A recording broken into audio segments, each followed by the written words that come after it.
అల్లూరి సీతారామరాజు జిల్లా మాడుగుల మండలం మారుమూల పంచాయతీ కిల్లంకోట కోడిమామిడి గ్రామంలో మండల పరిషత్ ప్రాథమిక పాఠశాల ప్రధానోపాధ్యాయులు కెవి రమాదేవి ఆధ్వర్యంలో తల్లిదండ్రులు ఉపాధ్యాయుల ఆత్మీయ సమావేశం ఘనంగా నిర్వహించారు. ఈ సందర్భంగా ప్రధానోపాధ్యాయులు రమాదేవి విద్యార్థులకు సాంస్కృతిక కార్యక్రమంలో నిర్వహించారు. విద్యార్థులు నృత్యాలను గ్రామస్తులు విద్యార్థి తల్లిదండ్రులు తిలకించి ఆనందం వ్యక్తం చేశారు. ప్రతి పాఠశాలలో తల్లిదండ్రులు భాగస్వామ్యం ఉండాలని విద్యాశాఖ అధికారులకు ఆదేశాలు జారీ చేసి రాష్ట్ర వ్యాప్తంగా ప్రభుత్వం ప్రతిష్టాత్మకంగా చేపట్టిన తల్లిదండ్రులు ఉపాధ్యాయుల ఆత్మీయ సమావేశాన్ని అల్లూరి సీతారామరాజు జిల్లా మారుమూల గ్రామంలో సైతం ఘనంగా నిర్వహించడం విశేషం. ఇందులో భాగంగా మావోయిస్టు ప్రభావిత ప్రాంతమైన కిల్లంకోట పంచాయతీ కోడుమామిడి గ్రామంలో ప్రధానోపాధ్యాయులు రమాదేవి గ్రామస్తులు విద్యార్థుల తల్లిదండ్రుల సహకారంతో ఘనంగా నిర్వహించి గ్రామస్తుల ప్రశంసలు అందుకున్నారు.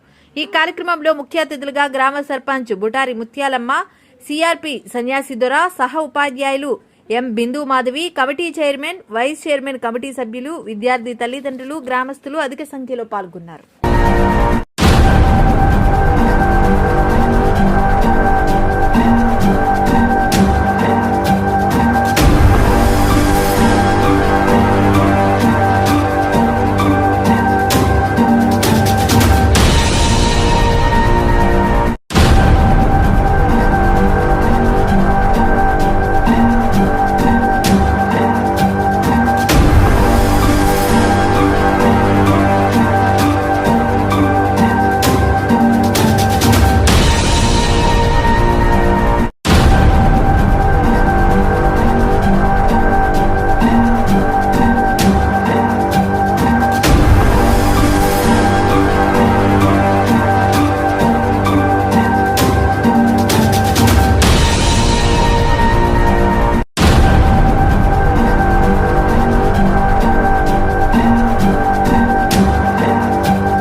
Subscribe our channel AP Power News.